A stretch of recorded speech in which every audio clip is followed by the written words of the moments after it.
우리 오늘 함께 보실 말씀은 신약성경 마태복음 5장 23절부터 25절입니다.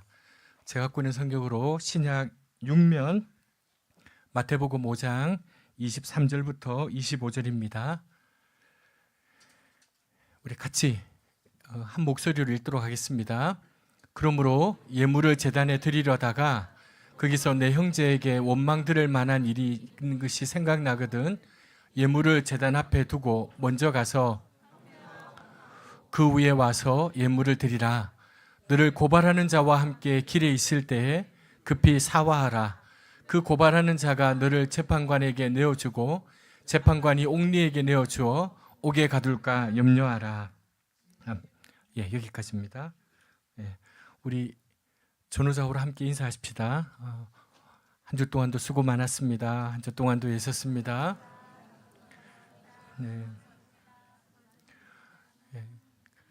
그 지난 주일날 설교 제목이 혹시 기억나십니까? 모르시죠? 당연합니다. 지난주 설교는 제가 거룩에 대해서 얘기했는데 그 거룩은 내가 다른 이들과 맺는 관계 속에서 드러나는 거다. 그리고 그 거룩은 세상 속에서 이루어져야 된다라는 말씀을 들었습니다. 들어도 잘 모르시겠죠. 그래서 설교자는 참 좋아요. 금방금방 까먹으시니까 너무 좋은데, 우리가 성령의 능력 안에서 우리의 죄성을 벗어나서 하나님의 거룩한 성품에 참여할 수 있습니다. 그 길은 제가 처음에 말씀드렸던 것처럼 성령의 능력 안에서입니다. 또한 우리 모두가 새하늘과 새 땅에서 그리스도의 부활에 참여함으로 그때는 우리의 죄성을 완전히 벗어날 수 있습니다. 그걸 영화라고 얘기합니다. 하지만 이 땅을 딛고 사는 동안에는 우리의 변화는 완전할 수가 없습니다. 때로 넘어질 수 있고 때로 오류를 범하기도 합니다.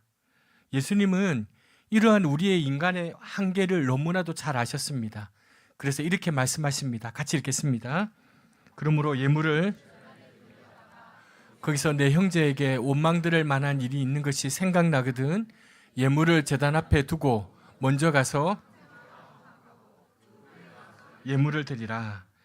지난주에 제가 어린이 그 예배에 잠시 참석했거든요. 아침에 갔더니 우리 그 이제 어린이 예배 때 찬양을 인도하는 우석 형제가 이제 아들에게 그 아들 혜원이가 있는데 사과를 하는 거예요. 아침에 아빠가 화를 내서 미안하다. 공개적으로 사과를 하는 거예요. 혜원이는 안 받지만 물론 그 사과를. 그런데 이제 아들이 그 사과를 이렇게 아빠가 이제 공개적으로 사과를 하고 아빠가 찬양 인도를 하려는데 마음이 부담이 되고 너한테 꼭 사과를 해야 되겠다고 이렇게 사과를 하는 거예요. 자, 이 말씀을 한번 상상해 보십시다. 제단에 예물을 드리러 가고 있어요. 그러니까 아마 성전에 가서 제사 드리는 장면을 상상해 볼 수 있습니다. 예루살렘의 성전에서 제물로 바칠 양 한 마리를 사가지고 갑니다. 그것을 제사장들이 보는 앞에서 제사장의 지시대로 도살하고 피를 빼고 각을 떠서 제단 앞에 올려놓기 위해서 이 제물을 가지고 가는 거예요. 근데 갑자기 그 제물을 가지고 제단을 향해 가고 있는 중에 얼마 전에 어느 친구와 다투었던 일이 생각나는 거예요. 그 친구가 나한테 대하는 게 하도 괘씸하고 또 내 마음의 상처가 너무 심해서 해서는 안 될 말을, 그 친구의 자존심을 무너뜨리는 말을 한 거예요. 친구는 아마 그 모욕으로 인해서 얼굴이 울그락불그락 하면서 어쩔 줄 모르고 돌아서 가버렸습니다. 처음에는 저 친구는 나한테 저렇게 했기 때문에 저는 대접을 받아도 마땅해라고 생각을 했는데 얼마 지나지 않아서 제단에 제물을 바치러 가는데 내 마음에 내가 너무했구나 하는 생각이 드는 거예요. 그럴 경우에 대해서 예수님이 지금 말씀하시는 거예요. 뭐라고 하십니까? 그 적시로 그 생각이 나면 제물을 거기에 내려놓고 먼저 가서 그 친구와 화해하고 마음 풀어주고 다시 와서 제물을 드리라는 거예요. 굳이 이렇게 해야 될까? 마음에 걸리는 일이 생각났다면 제사 드리고 가서 제물 드리고 가서 돌아가면서 해도 되는 것 아니겠습니까? 근데 예수님은 왜 제물을 앞에다 두고 화해하러 갔다 오라고 말씀하시는 걸까? 이 비유는 적어도 우리에게 두 가지를 생각나게 합니다. 첫째는 예배의 의미에 대해서 우리가 생각할 수 있어요.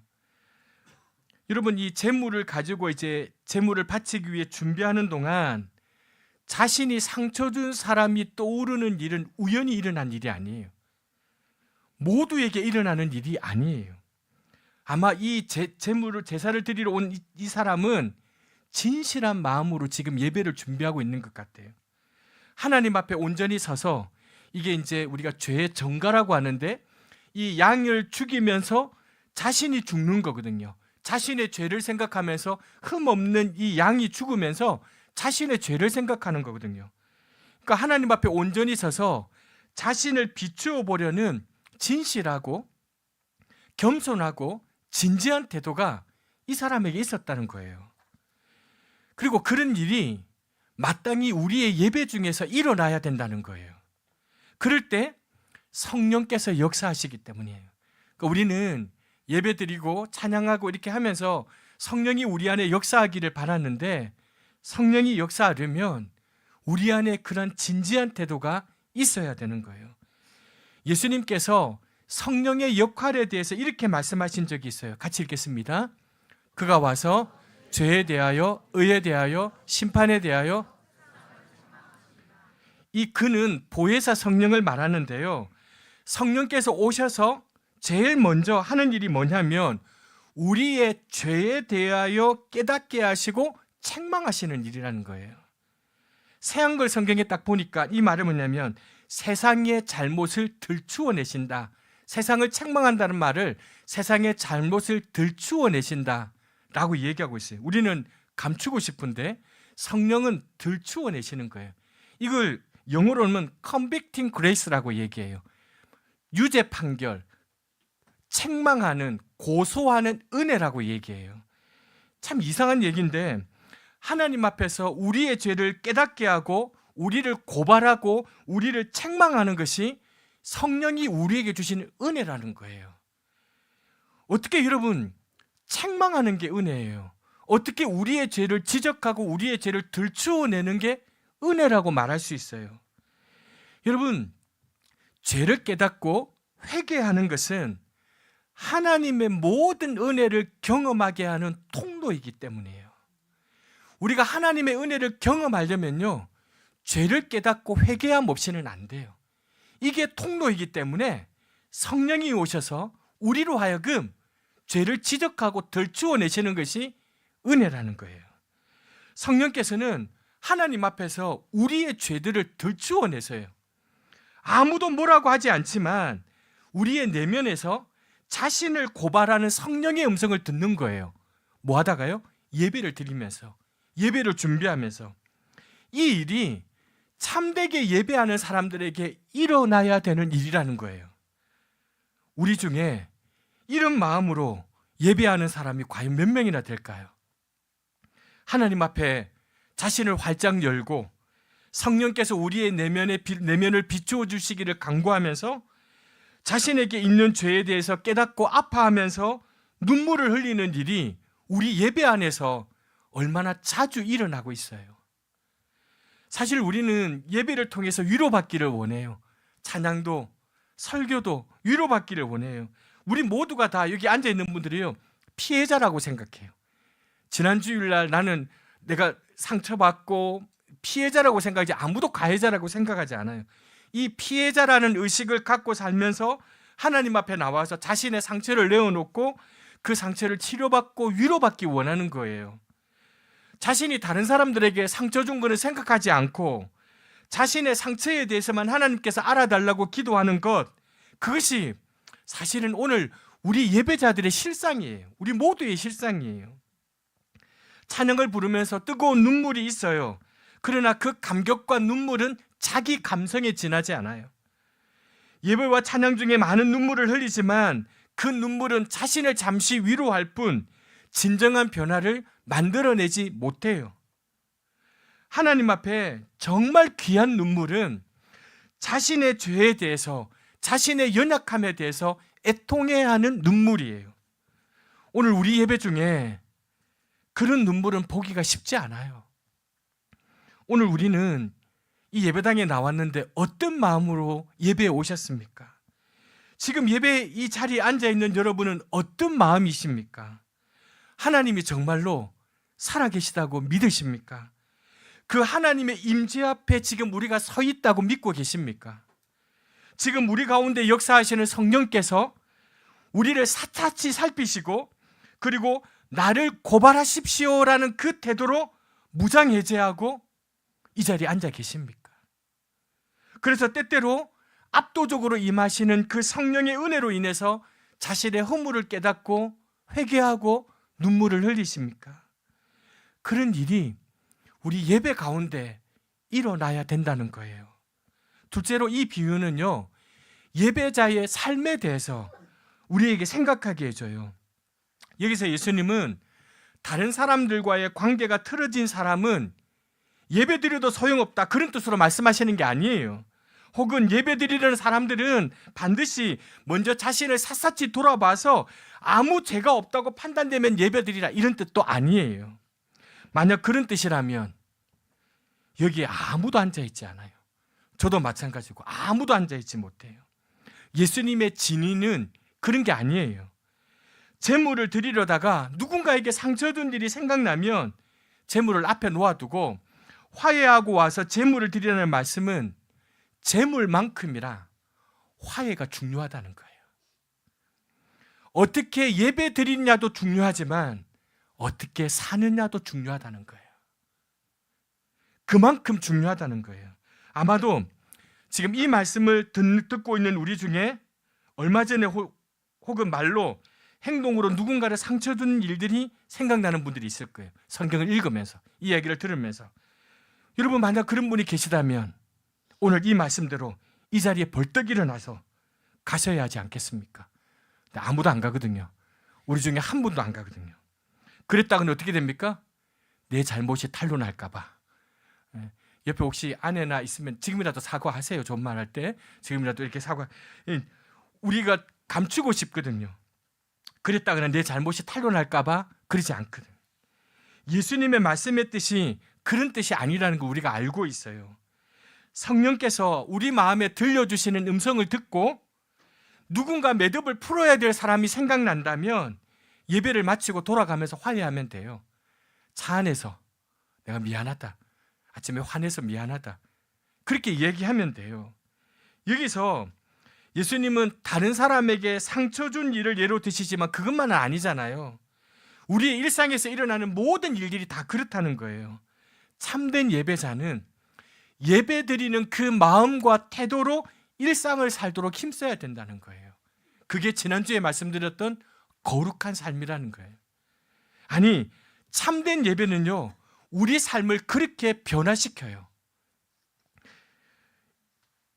그래서 진정한 예배는요, 오늘 11시에 여기서 예배드리는 게 진정한 예배가 아니고요, 예배당의 문을 나서는 순간부터 진정한 예배가 시작되는 거예요. 오늘 이 예배당에서만 하나님을 생각하고 믿는 사람처럼 말하고 행동하는 사람들이 오늘 우리 한국교회에 얼마나 많이 있어요. 얼마나 많이 있어요. 그래서 예배 따로, 삶 따로, 신앙 따로, 따로 신앙이 우리에게 익숙해 버렸어요. 여러분, 이 따로 신앙은요, 무익할 뿐만 아니라 잘못하면 해롭기까지 해요. 자신에게도 해롭고요, 이웃에게도 해롭고 하나님께도 해로워요. 일주일 동안 자기 욕심대로 살고는 주일날 예배 자리에 와서 경건한 모양을 흉내낸다고 해서 무슨 소용이 있겠어요? 이런 현상은 여러분, 지금만 있는 시대가 아니라 과거에도 있었어요. 왜냐하면 이건 인간의 본성의 문제이기 때문에. 그래서 하나님께서는요, 구약의 예언자들을 통해서요, 삶이 동반하지 않는 예배, 제사 아주 혹독하게 비판하셨어요. 그 중에 하나의 예가 이사야서 1장에 있어요. 같이 읽겠습니다. 너희의 무수한 재물이 내게 무엇이 유익하뇨? 나는 수양의 번제와 살찐 짐승의 기름에 배불렀고 나는 수송아지나 어린 양이나 순년소의 피를 기뻐하지 아니하노라. 너희가 내 앞에 보이러 오니 이것을 누가 너희에게 그 다음에 15절부터 다시 한번 읽겠습니다. 너희가 손을 펼 때에 내가 내 눈을 너희에게서 가리고 너희가 많이 기도할지라도 내가 듣지 아니하리니 이는 너희의 손에 피가 가득함이라. 너희는 스스로 씻으며 스스로 깨끗하게 하며 내 목전에서 너희의 악한 행실을 버리며 행악을 그치고 선행을 배우며 정의를 구하며 학대받는 자를 도와주며 고아를 위하여 신원하며 과부를 위하여. 이 말씀이 무려 2500년 전의 말씀이에요. 그런데 오늘 우리에게도 딱 들어맞는 말씀 아닙니까? 하나님은 우리의 예배 시간에만 우리를 지켜보시는 분이 아니라 우리의 삶의 모든 순간에 우리를 지켜보고 계시는 분이에요. 예배 드리는 태도에만 관심이 있는 분이 아니고요, 사람을 대하는 태도, 말하는 방식, 그 사람의 돈의 씀씀이, 하나님이 이 모든 것을 관심을 가지고 있다고요, 우리에게. 여러분, 예배가 참되다면요, 삶으로 이어져야 돼요. 이렇게 말씀하신 다음에 예수님은 또 하나의 비유를 말씀하십니다. 내가 다른 사람에게 피해를 입혔는데 그 사람이 나를 딱 붙들고는 고소하러 재판장에 끌고 가는 이 장면을 예수님이 말씀하십니다. 이런 상황에 대해서 예수님이 이렇게 말씀하세요. 같이 읽겠습니다. 함께 있을 때에 급히 사화하라. 그 고발하는 자가 재판관에게 내어주고 재판관이 옥리에게 내어주어.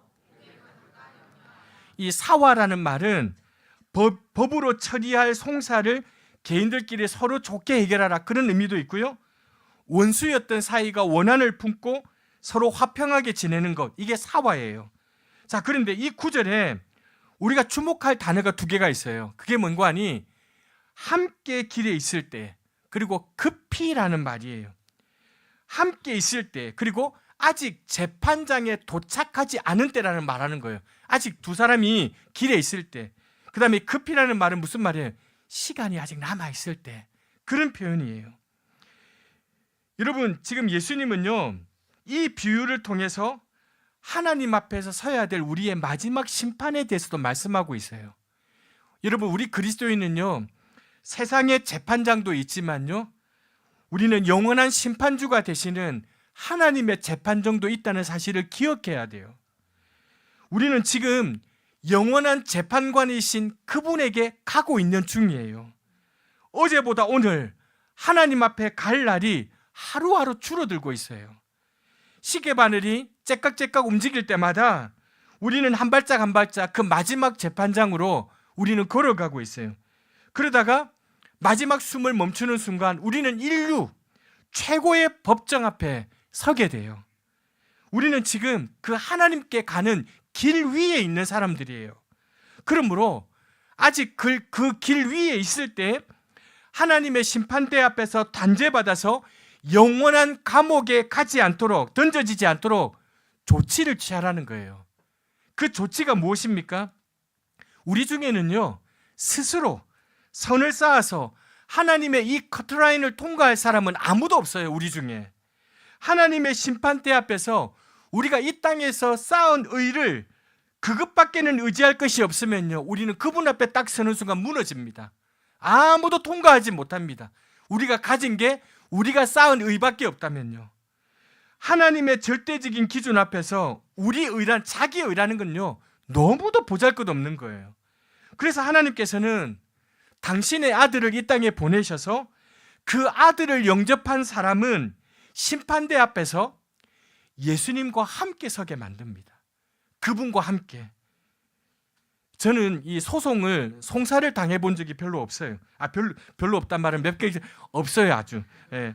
그래서 재판장에 피고로 서는 심정이 어떤 심정인지 저는 잘 알지 못합니다. 근데 그런 일을 당해본 사람들 많이 알기 때문에 들어서는 압니다. 재판장에 설 때, 준비할 때 능력이 있는 변호사가 자기 옆에서 자기의 정당함을 변호해 줄 때 얼마나 큰 힘이 되는지 몰라요. 반대로 자신을 변호해 주는 사람이 없을 때 여러분, 그 재판장 앞에 선다는 것은요, 얼마나 두려운 일인지 경험자들을 통해서 알 수 있어요. 마찬가지로 여러분, 우리 모두가 마지막에 하나님의 영원한 심판대 앞에 딱 설 때 우리 예수님께서 우리 곁에 오셔서 이렇게 말씀하시는 거예요. 아버지, 이 아들, 이 딸의 죄값은 제가 이미 담당했습니다. 이 아들, 이 딸은 그 사실을 그대로 진실로 믿고 살아왔습니다. 그러니 이 아들을 받아주십시오. 이 딸을 받아주십시오라고 변호하신다는 거예요. 그러므로 여러분, 아직 우리가 이 길 위에 있을 동안에는, 우리가 아직 뭔가 여유 있다라고 생각하는 이 동안 진실하게 회개하고 예수 그리스도를 주님으로 영접해서 그 믿음 안에서 매일매일 살아가도록 힘쓰셔야 한다는 거예요. 그리고 그 믿음에 따라서 거룩하고 선하고 너그럽고 정의롭게 살아야 하는 거예요. 믿음이 깊은 사람이라고 해서 도덕적으로 완전한 사람이 아니에요. 하지만 믿음이 깊어질수록 뭐가 달라져요? 자신의 부족함을 더욱 절실하게 느끼고요, 자신의 허물을 깨닫는 대로 회개하게 돼요. 이게 믿음이 깊은 사람이에요. 그렇게 점점 변화되어 가요. 어떤 사람들은요, 우리가 하나님의 심판대 앞에서 의지할 것은요, 우리의 죄값을 모두 해결해 주신 그 예수 그리스도의 보혈밖에 없다는 사실을 뭐라고 오해하느냐 하면, 이 세상에 우리는 거룩하게 살지 않아도 된다는 것으로 오해해요. 이미 내가 그리스도의 보혈로 구원받았으니 내 남은 삶은 어때도 상관없다고 생각해요. 그렇지 않습니다. 예수 그리스도의 보혈에 대한 진실한 믿음은 자신의 허물과 자신의 죄를 더욱 예민하게 느끼고, 그래서 거룩하고 선하고 정의롭고 아름답게 살도록 더욱 힘쓰게 만들어줍니다. 그 믿음이. 그렇게 살지 않으면 그 믿음이 없는 것과 마찬가지예요. 우리 하나님 예수 그리스도의 보혈에 대한 진실한 믿음은 그렇게 살도록 우리를 변화시켜요. 그런 변화가 일어나지 않으면 교회를 오래 다녀도 교리만 믿는 것이지 진실로 그 보혈의 은혜를 깨닫지 못하는 거예요. 예수 그리스도 안에서 우리 하나님께서 우리의 모든 죄를 용서하셨다는 말은, 하나님께서 이제 우리의 죄에 대해서 아무런 관심도 아무런 신경도 쓰지 않으신다는 의미가 아니에요. 어떤 죄를 지어도 하나님은 이제 나하고는 상관하지 않으신다는 뜻이 아니에요. 오히려 하나님은 전보다 더 우리가 이미 거듭났고 우리가 이미 죄사함을 받고 이미 거룩한 하나님의 사람들로 이름을 받았기, 칭이 되었기 때문에 더욱더 과거보다, 믿지 않을 때보다 더욱더 신경 써서 우리가 어떤 죄를 짓고 있는지 관심 가지시고, 우리가 죄 속에 빠져 있을 때 더 아파하시고 더 슬퍼하시는 분이 우리 하나님이세요. 그렇기 때문에 예수 그리스도를 믿는 사람들은 믿기 전보다 더 예민하게 자신을 돌아보아서 거룩하고 바르고 선하고 정의롭게 살려고 애써야 돼요.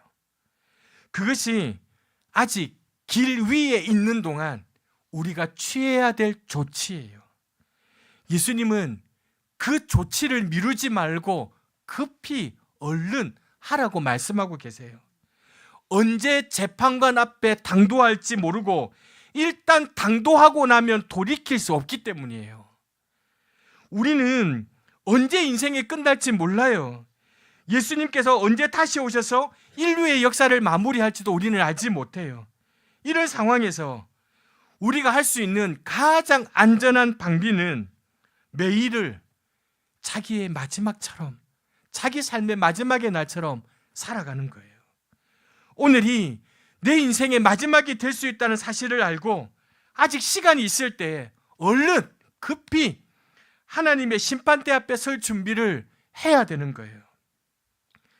제 중학교 시절에 요즘처럼 아주 추웠던 어느 날 아침에 같은 반 아이 하나가 결석을 했어요. 결석할 친구가 아닌데 결석을 한 거예요. 웬일인가 싶었어요. 근데 수업 시간에, 종례 시간에 우리 담임쌤이 이야기하는 거예요. 그 친구가 간밤에 연탄가스가 중독되어서 세상을 떠났다고, 죽었다고 얘기하는 거예요. 지금은 그렇지 않지만 옛날에 기억하실 거예요. 연탄가스 마시고 죽은 친구들이 많아요. 그 일을 듣는데요, 그날 오후에 우리 친구들은 큰 충격에 빠졌어요. 저도 그때 연탄 떼는 집에 살고 있었는데요, 내가 언제든지 세상을 떠날 수 있겠구나, 이 생각이 드는 거예요. 그 어린 나이에도. 그 전에 저도 연탄가스를 마셔보고 쓰러져 본 경험이 있기 때문에 그 순간에 어린 나이인데도 죽음이 멀리 있는 게 아니구나, 내 코끝에 죽음이 있구나라는 생각을 하게 된 거예요. 그래서 저는요, 그 친구의 장례식에 갔다 와서는요, 제가 한동안요 잠자리에 들 때마다 그렇게 기도했어요. 하나님, 제가 교회 다닐 때니까요, 하나님, 제가 혹시 죽으면 하나님 품에 좀 받아주세요. 하나님 품에 좀 받아주세요.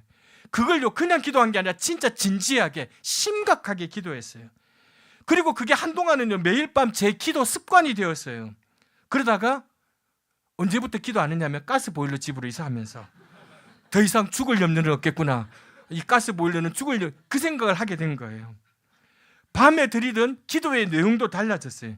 그러니까 이 가스보일러가 제 믿음을 갉아먹었어요. 계속 연탄 떼는 집에 살았어야 되는데 이 가스보일러가 제 믿음을 갉아먹었는데, 여러분, 우리가 매일을 마지막 날로 삼고 살아가는 믿음이 제일 좋은 믿음이에요. 제일 좋은 예배는요, 오늘 이 예배가 어쩌면 하나님 앞에서 내가 드리는 마지막 예배라고 사는 것, 이게 제일 좋은 예배예요. 밤에 잠자리에 들어갈 때 마지막 날인 듯이 눕고 아침에 일어날 때 또 새로운 하루를 연장해 주신 것에 대해 감사를 드리는 것, 그것이 여러분, 우리가 모두 이 길 위에 살아가는 존재로서 하나님께 우리 모두가 해야 될 일이에요. 아침이면 또 하루의 삶을 연장해 주신 것에 대해 감사를 드립니다. 오늘 하루의 생이 매일 무심히 반복되는 것처럼 생각하는 것, 그것이 우리의 믿음을요 심하게 병들게 만들어요. 사랑하는 교우 여러분, 오늘 이 자리가 우리의 마지막 예배 자리일지도 모릅니다. 물론 그렇지 않기를 바랍니다. 그러나 그렇지 않다고 우리가 장담할 수 없어요. 이거는 나이가 들고 병약한 사람에게만 해당한 얘기가 아니에요. 몇십 년은 내가 끄떡없을 것 같은 사람에게도 마지막은요 호련히 닥쳐요. 호련히 닥쳐요. 그러므로 오늘 우리를 여전히 이 길 위에 세워주신 것에 대해서 감사해야 돼요. 내일도 아침에 일어나 아직도 나를 이 길 위에 걷게 하시는군요 라고 감사할 줄 알아야 돼요. 그러나 한편 또한 오늘이라도 내 여정이, 인생의 길 위의 여정이 끝난다면 하나님 앞에 심판대 앞에 설 것을 대비하셔야 돼요.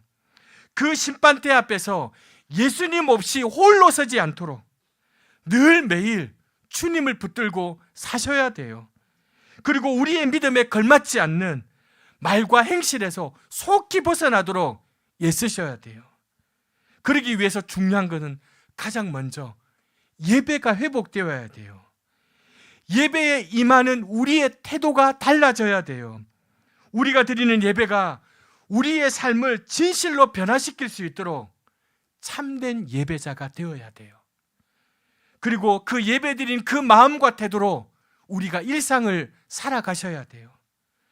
하나님의 심판대 앞에 서서 직접 보고하기에 부끄러운 제가 내 안에 여전히 있다면, 아직 길 위에 있는 동안에, 아직 살고 있는 동안에 얼른 당장 지체 없이 끊으셔야 돼요. 우리의 생명이 또 하루 지속되고 있다는 말은 하루 더 즐기라고 주시는 말이 아니라 하루 더 의에 있어서 한 걸음 더 나아가라는 주님의 말씀인 거예요. 매일매일 아직 이 길 위에 세워져 있음에 감사하면서 호련히 그 길이 끝나는 날이 올 것을 대비하면서 우리가 있는 어느 곳에서나, 부르신 어느 곳에서나 참되게 예배하고, 그리고 그 예배하는 자세로서 매일매일 예배하면서 살아가는 저와 여러분 되시기를 주님의 이름으로 부탁드립니다.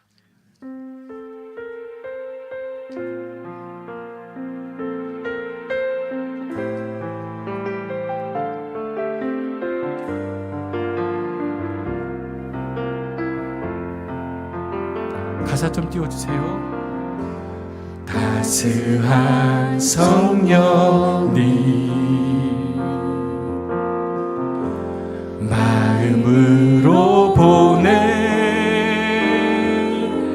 내 몸을 감싸며 주어지는 평안함 만족함을 느낀 사랑과 진리에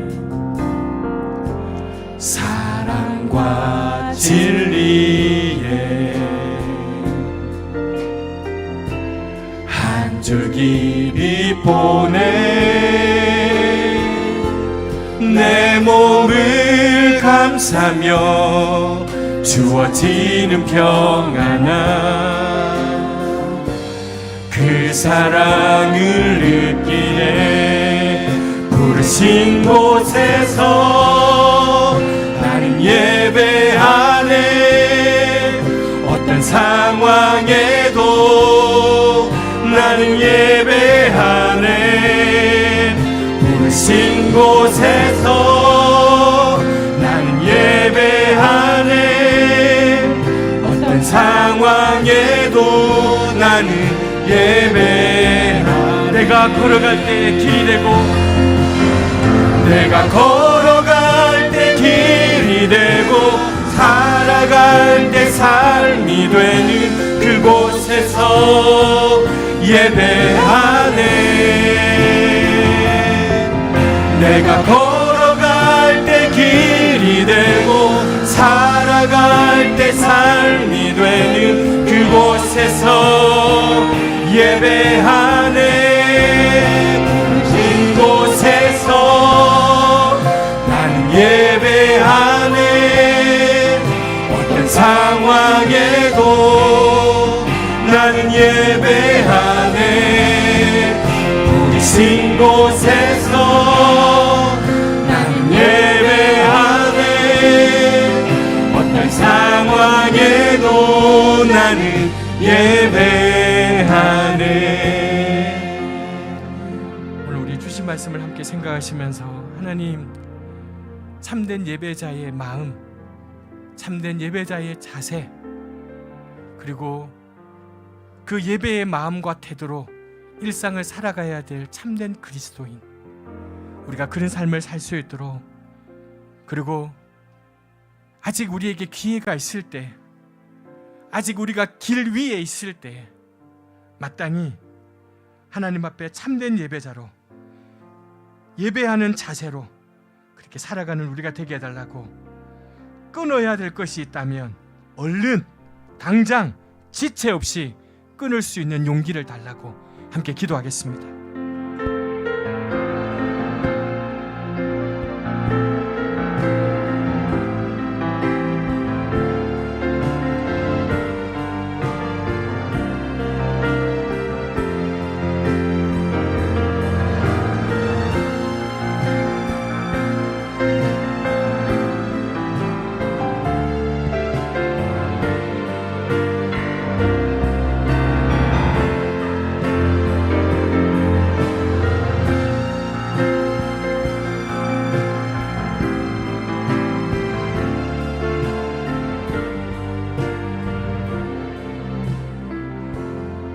하나님,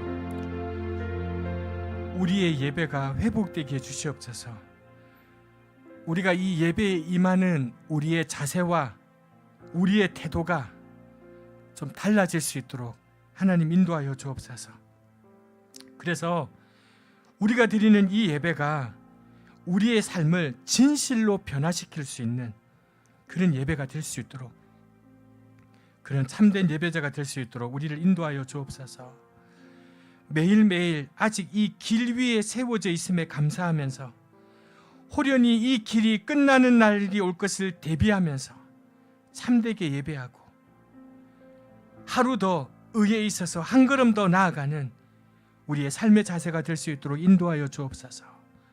예수님의 이름으로 기도합니다. 아멘.